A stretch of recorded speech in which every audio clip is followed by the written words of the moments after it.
Hi, I'm Stan Goldstein with Kates-Boylston Publications, and today I'm glad to be joined by Jake Johnson, the President and CEO of Johnson Consulting, to talk a bit about Johnson Consulting.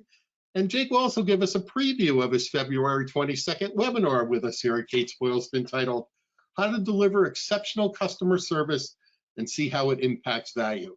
Jake, always great to talk to you. You too. Okay. All right, so tell us a little bit about Johnson Consulting and what you offer to your clients. Yeah, no, we started in 2000 from experience before that, but primarily in mergers and acquisitions, or helping people buy and sell funeral businesses. And then we've developed a back office support systems for accounting and business consulting and loan sourcing as well. Okay. And you have a newer company too, J3 Tech Solutions. When did they start? And they're a branch of you. And so tell us a little bit about them. Right. So in 2008, as we were continuing to grow the back office support for funeral businesses, we were doing surveying, and that became a standalone application that we developed. And by that structure of that team that we developed overseas, we now are developing other software for funeral businesses for not only enhancing the survey experience, but for memorialization, tributes, and our newest venture, which is what we call our Funeral Hub, which is data aggregation and making sense of all the data that we all receive on a daily basis. Okay. And we had talked last year, and you had talked about that the demand for buyers of funeral homes was on the rise. Is that still the case now here in the first month of 2022? Yeah, very much so. It just doesn't seem to be slowing down. It was quite a busy year last year, our busiest year ever as a mergers and acquisition company. So I think as it goes along with anything else that's going on out there, things are costing more and people are intrigued about that, and things are being sold that you wouldn't normally expect to be sold. Some businesses that certainly we're involved with last year that been around for 160 years, and sold. Yeah. Are you hearing from like funeral directors or owners of funeral homes, like, I never considered selling, but these prices are awfully good right now? Absolutely. That's exactly what's going on. Yeah. So it is a good time still to consider selling a funeral home if you're definitely a good time to do that valuation or pause it for a moment and see what's your firm worth, where's this all going, where do you want to go with this. It's interesting. I was asked a question from a wealth manager for me on just what would it take for me, what do I need to retire, what do I want, and I said a number, or I said what I thought I needed on an annual basis, and he said, well, what are you going to do with that? I said, well, I don't know. I just figured that's what I needed.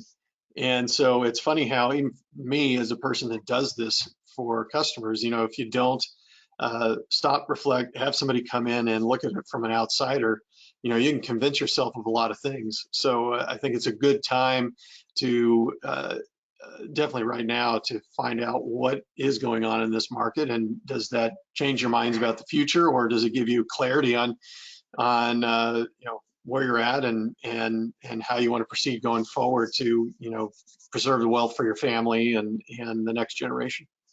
Now let's talk a little bit about your webinar. It's going to be on Tuesday, February 22nd at 2 p.m. Eastern Time here at Kates-Boylston, and the title of it is How to Deliver Exceptional Customer Service and See How It Impacts Value. Give us a little preview of that, what you'll be discussing.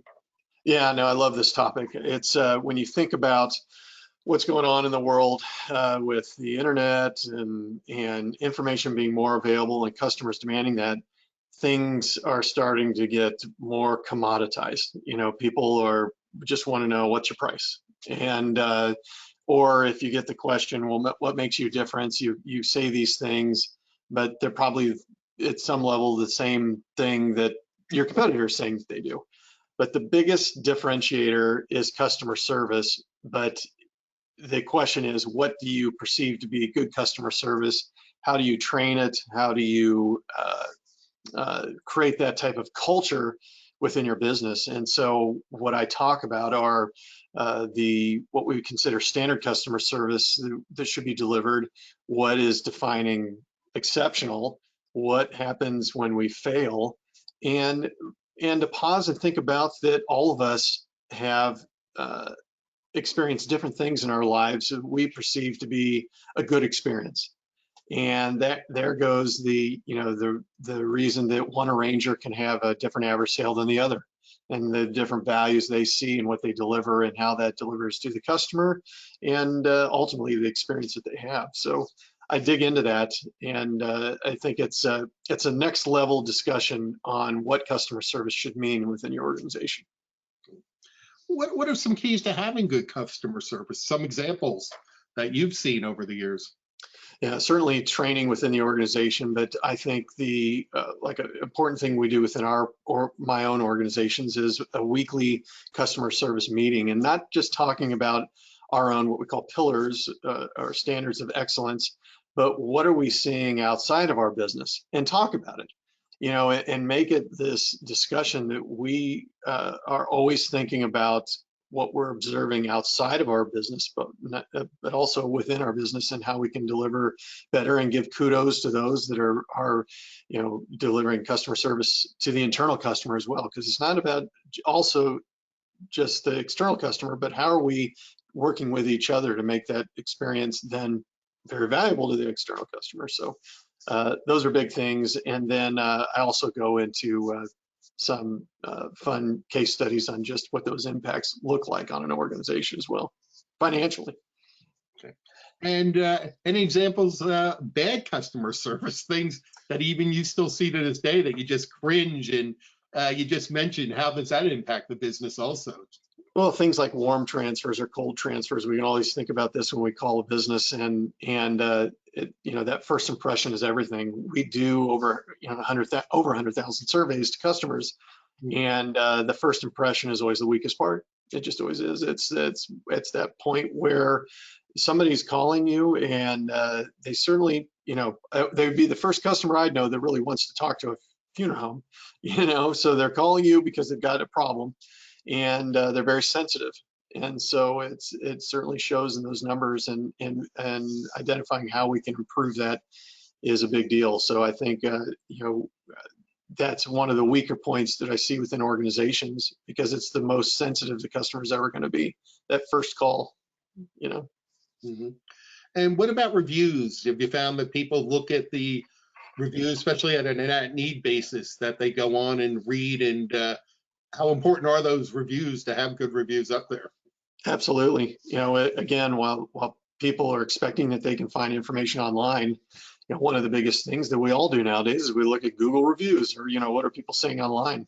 And so as part of application, any good survey program should have a conclusion to it that asks these people to then offer a review online through a Google or Facebook or what have you. And that's a big deal, and the counts of that, if you look into a market, and I would challenge people to look at their own funeral business, how they rank from the number of reviews online compared to others, because that says something to those of us who look online, seeing how many people have been to a place, how many, things like that. Mm-hmm. And what are any other topics you'll be covering during the webinar? Yeah, the thing I like to do is I always like to send it home with a financial message, because I'm a financial guy. I like that stuff. And so I'll finish with case studies on the impact of growing customer base through excellent customer service, or losing customers. If you lose one customer, 2, 10, or gain them, I will show the listeners exactly what that means in enterprise value. And it's real, and nobody ever looks at it that way, because they look at it from a long period of time. But these type of things are impacting your business at a material financial level. And so it is something that's it's not something that you come in, train, and then you say, well, I've done my part. It has to be part of your business, it has to be part of your culture. So we'll talk about that. Good. We've gotten a great response so far. A great number of people have signed up. We're still almost a month away, and great number of people signed up. So hopefully we'll get a lot of questions and everything too. I love the back and forth on the webinars when people put in the questions. So it's really nice to do it that way too. Well, what we do is such a personal service, so it would probably be disappointing to think that people wouldn't want to listen to how they can improve their customer service. So it certainly shows our profession and how much we care. It really does. So Yeah. All right. And what's it like there in Scottsdale? I'm in New Jersey. It's a little chilly. We might get snow at the end of the week. How is it there in Scottsdale? I don't think you want me to tell you. No, it's Yeah. pretty nice.